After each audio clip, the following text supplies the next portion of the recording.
Taste the Daily. Chennai Velachery Jeganathapuram பகுதியில் வசித்து வரும் 1000க்கும் மேற்பட்டோரின் வீடுகளை இடிக்கும் முயற்சியில் மாநகராட்சி அதிகாரிகள் ஈடுபட்டு வருவதாக பொதுமக்கள் குற்றம் சாட்டுகின்றனர். இதுகுறித்த கள நிலவரங்களை நேரலையில் வழங்குகிறார் தலைமை செய்தியாளர் ஜெயக்குமார். வணக்கம் ஜெயக்குமார், கள நிலவரங்களை வழங்கலாம். வணக்கம் அருண். சென்னை வேளச்சேரியில் இருக்கக்கூடிய ஜெகநாதபுரம் என்கிற பகுதியில் 1000க்கும் மேற்பட்ட மக்கள் 80 ஆண்டுகளாக வசித்து வருவதாக கூறப்படுகிறது. இந்த நிலையில் இந்த கூவம் ஆற்றில் படகு விடுவதாகவும் பூங்கா அமைப்பதற்காகவும் இந்த பகுதியில் இருக்கக்கூடிய 80 ஆண்டு காலமாக வசித்து வரக்கூடிய அப்பாவி மக்களுடைய வீடுகளை இடிக்கப் போவதாக 80 ஆண்டு காலமாக வசித்து வரக்கூடிய அப்பாவி மக்களுடைய வீடுகளை இடிக்கப் போவதாக இன்று காலை வந்திருக்கிறார்கள். மக்கள் முழுவதுமாக திரண்டு போராட்டத்தில் ஈடுபட்டதால் இதை கைவிட்டு சென்றிருக்கிறார்கள். தொடர்ச்சியாக அந்த பகுதியில் பரபரப்பு நிலவி வருகிறது. குழந்தைகளையும் குட்டிகளையும் வயதானவர்களை வைத்துக் கொண்டு எங்கே செல்வது என்று தெரியாமல் மக்கள் அவதிக்குள்ளாகி இருக்கிறார்கள். நேற்றைய தினம் காக்காத்தோப்பு என்கிற பகுதியில் சுமார் அங்கு இருக்கக்கூடிய 800க்கும் மேற்பட்ட வீடுகளை முன்னறிவிப்பு இன்றி இடித்திருக்கிறார்கள்.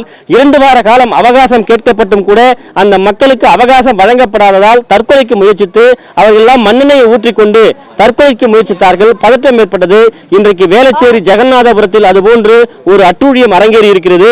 இங்கே ஏராளமான பெண்கள் கூடியிருக்கிறார்கள். அம்மா, என்ன நடக்குது, என்ன சொன்னாங்க, நீங்க என்ன நிலைக்கு இன்னைக்கு தள்ளப்பட்டிருக்கீங்க? என் பேர் டி விஜயலட்சுமி. இந்த இடத்துல நாங்கள் எங்கள் தலைமுறையாக 80 வருஷமாக வாடுறோம். எனக்கு 65 வயசு ஆகுது. இது வரைக்கும் எங்கள் 3 தலைமுறை 4 தலைமுறை நாங்கள் இங்கே இருக்கோம்.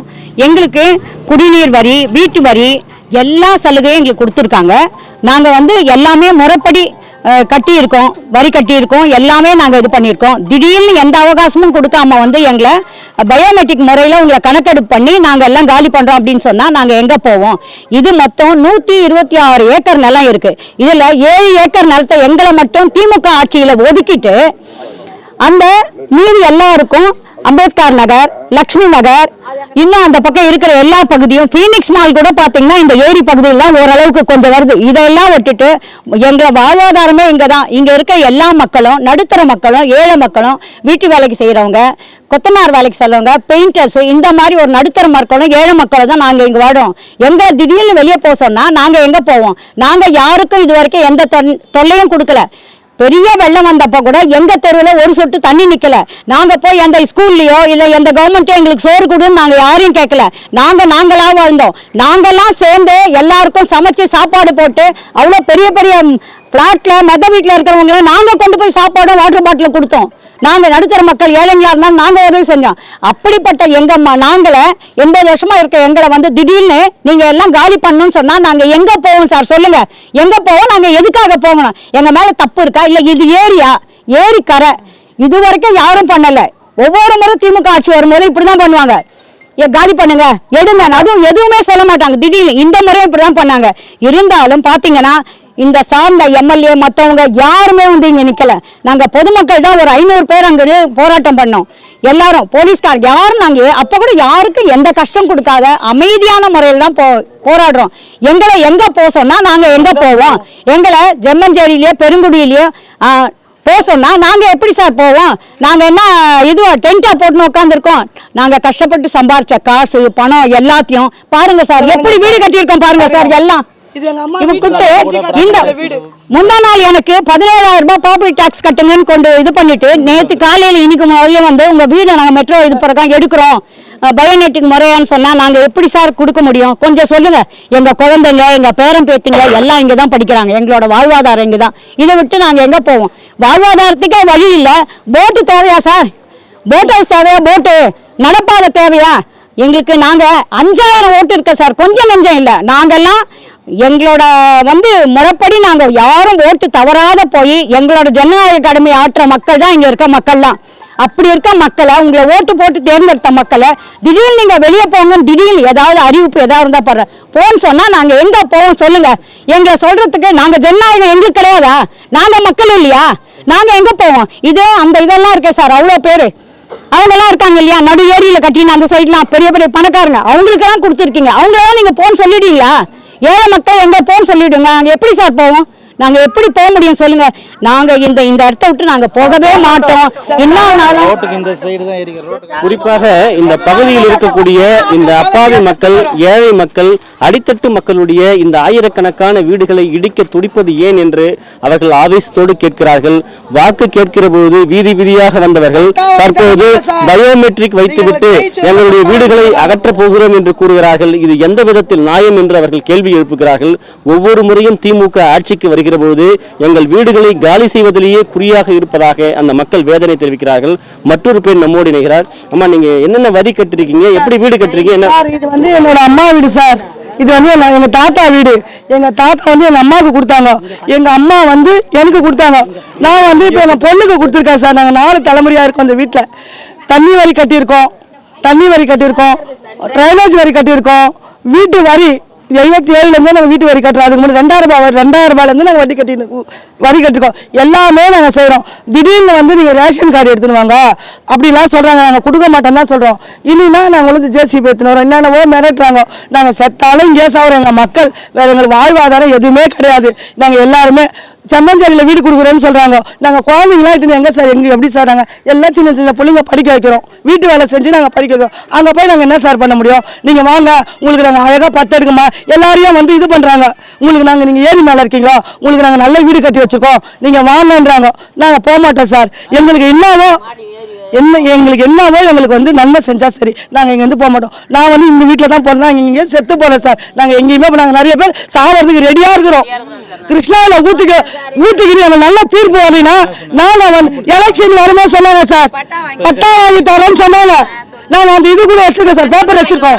பேப்பர் எங்கே தேடி வைக்கிறோம் சார், பேப்பர் வச்சிருக்கோம், நாங்கள் வச்சிருக்கோம். நாங்கள் நீங்கள் எங்களை ஜெயிக்கவங்க நாங்கள் பட்டா வைக்கிறோம். பட்டாவும் கொடுக்கல, ஒன்றும் கொடுக்கல.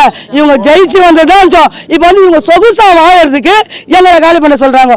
இங்கே காரு உண்டமா, அதில் போட்டு விடணுமா? யாருக்காக கார் விட போற, யாருக்காக போட்டு விட போற? நீ நாங்கள் எங்களெல்லாம் சாவ வச்சுட்டு நீ கார் விட போறியா? எங்களை சாவ வச்சு சரி, எங்களை சாவ வச்சுட்டு நாங்கள் எல்லாம் செத்து போறோம், நீ போட்டு விடு, அவ்வளோதான். எங்களை காலி பண்ணிட்டு அவரையா போட்டு விடணும்னு கேட்கறேன் நான். 80 வருஷமா நாங்க இங்க இருக்கிறோம், எல்லாரும் உழைச்சி வீடு கட்டுக்கிறோம். நாங்க இங்க 1000 ரூபாய் போட்டாரு எங்களுக்காரு, லாஸ்ட் எங்களை காலி பண்றாரு குடும்பத்தோட. இதுக்குதான் சார் 1000 ரூபாய் கொடுத்துட்டு பஸ் பிரி விட்டுட்டு நீங்க வீட்டோட போடுங்க சார், உங்க வீட்டோட காலி பண்ணிப்பாங்க. அவ்வளவுதான் சார் அவர் பண்ணிக்கிட்டு. இப்போ எதுக்கு எங்களை காலி பண்றாங்க? நாங்க காலி பண்ண மாட்டோம் சார், நாங்க காலியே பண்ணவே மாட்டோம். நாங்க காலி பண்ண செத்தா நாங்க இங்கதான் சாவமே, நாங்க போக முடியாது. 50 வருஷமா இருக்கு, இன்னைக்கு போன ரோடு இல்ல. இந்த பாருங்க, இந்த பக்கம் பிளாட், இது வந்து இந்த அதுக்கும் அந்த சைடு இது கரை.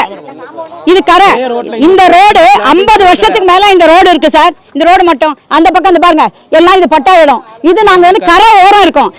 எங்களால எந்த பாதிப்பும் கிடையாது. நடு ஏரியில இருக்க அந்த 224 ஏக்கருக்கு நீங்க பட்டா கொடுக்கும் போது இந்த கவர்மெண்ட், இந்த திமுக கவர்மெண்ட் இந்த 5 ஏக்கரை மட்டும் ஒதுக்கி, ஏன்னா எங்களால பணம் கொடுக்க முடியல. பணம் கொடுத்தவங்களுக்கு எல்லாம் பட்டா போட்டு கொடுத்துறாங்க. இந்த ஏழை மக்கள் வாழ்ற பகுதியை எங்களை ஒதுக்கிட்டாங்க. அப்போ எங்க கிட்ட பொருளாதார நிலைமை கிடையாது, அதனால எங்களை ஒதுக்கிட்டாங்க. இன்னைக்கு நாங்க கரையோரம் தான் இருக்கோம், எங்களால யாருக்கும் எந்த பாதிப்பும் கிடையாது.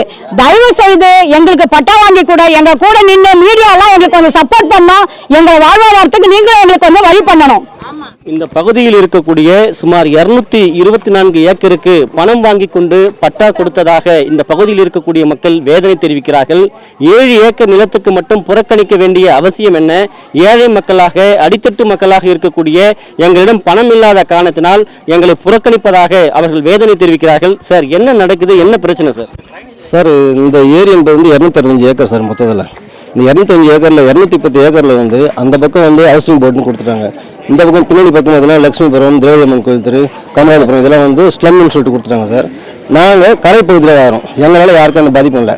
நாங்கள் நீர்நிலை இல்லை, நாங்கள் நீர்நிலைக்கு வெளியில் தான் இருக்கோம். அந்த நீர்நிலை எங்கள் வீட்டிலேருந்து 20 அடிக்கு பின்னாடி ஸ்லம் கொடுத்துருக்காங்க சார்.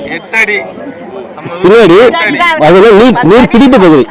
நீர் பிடிப்பு பகுதியில் ஹைஸ்கூலே இருக்குது. ஹைஸ்கூல் 30 வருஷத்துக்கு முன்னாடி 30 வருஷத்துக்கு ஹைஸ்கூல் வந்து இருக்கு. இந்த அளவுக்கு இருக்கிறோம். ஆனால் எங்களுக்கு இது வரைக்கும் வந்து நாங்கள் பட்டம் தர மாட்டேன்றாங்க. இருக்கிற இடத்துல எங்களுக்கு வந்து மாமா எங்களை வெளியே அடிக்கடி எங்களுக்கு துணை தராங்க சார். வெளியே போக சொல்லி நாங்கள் எங்கேயும் போகவே இல்லை. ஏன்னா 4 தலைமுறையாக நாங்கள் இதில் வரோம். எங்கள் அப்பா அம்மா இந்த இடத்துல வாழ்ந்தாங்க, நான் வாழ்ந்தேன், என் பிள்ளை வாழ்ந்தேன், என் பேத்தி, இப்படி வந்து 4 தலைமை நான் எங்கள் குடும்பத்தில் 4 தலைமை பார்த்துட்டோம். நாங்கள் சத்தாலும் இங்கே தான் சார், எங்களுக்கு போகிறது இருப்போம் இல்லை சார். ஏன்னா எங்களால் நாங்கள் வந்து அரசாங்கம் எந்த ஒரு இலவசமும் நாங்கள் கேட்கல, எந்த இலவசமும் நாங்கள் கேட்கல, இலவசமும் நாங்கள் கேட்கல.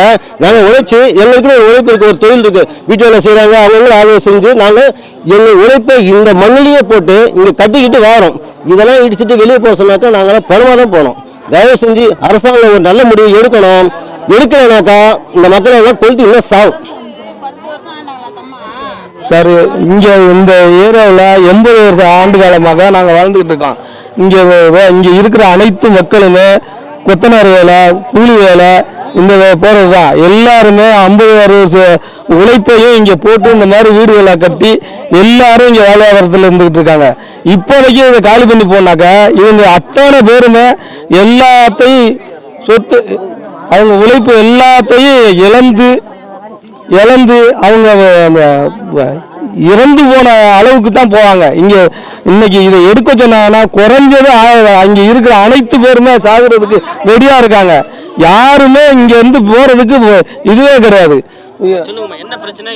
சார் நாங்கள் வந்து 80 வருஷமா நாங்கள் இருக்கிறோம் சார். மாமனார் காலத்துல நாங்கள் இருக்கிறோம். இதை எடுத்த உடனே திடீர்னு வந்து ஒரு 5 வருஷம் பொறுத்து அதுக்கப்புறம் இந்த வீடை எடுக்கிறாங்க சொல்லி சார் எடுக்க மாட்டாங்கன்னு சொன்னாங்க. நம்பிக்கை நாங்கள் வீடை கட்டிட்டோம். நாங்கள் கஷ்டப்பட்டு நாங்கள் முதல்ல உதவி நாங்கள் அதில் பண்ணிட்டோம். நாங்கள் வீட்டில் பண்ணிட்ட பிறகு இப்போ எடுன்னு சொன்னால் நாங்கள் டேக்ஸ்லாம் கட்டுறோம் சார். நாங்கள் வரி கட்டுறோம், எல்லாமே கட்டிட்டு இருக்கோம் சார். இப்போ வந்து திடீர்னு வந்து கவர்மெண்ட் ஆளுங்க வந்து எடுன்னு சொன்னால் நாங்கள் எங்கே போவோம் சார்? நீங்களே சொல்லுங்கள். 10க்கு 10 ரூம் கொடுத்தா எங்களுக்கு வேணாம் சார்.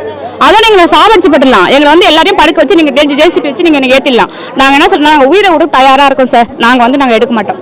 நாங்கள் இந்த இடத்துக்கு நாங்கள் போகவே மாட்டோம். எங்களுக்கு பெரும்பாகம் கொடுத்தாலும் சரி, நீங்கள் செம்மஞ்சேரியில் கொடுத்தாலும் சரி, நாங்கள் போக மாட்டோம் சார். இதுதான் எங்களுடைய இது. நீங்கள் வரி கட்டி நீங்கள் நிப்பாட்டிடலாம். மக்கள் வாழ்க்கை இடமே இல்லையா?